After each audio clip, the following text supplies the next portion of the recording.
يرسل السماء عليكم مدرارا ويمددكم بأموال وبنين ويجعل لكم جنات ويجعل لكم أنهارا ما لكم لا ترجون لله وقارا وقد خلقكم أطوارا ألم تروا كيف خلق الله سبع سماوات طباقا وجعل القمر فيهن نورا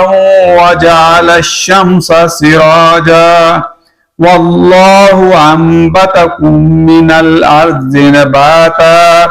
ثم يعيدكم فيها ويخرجكم إخراجا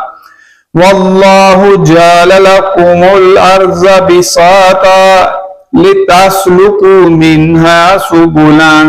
فجاجا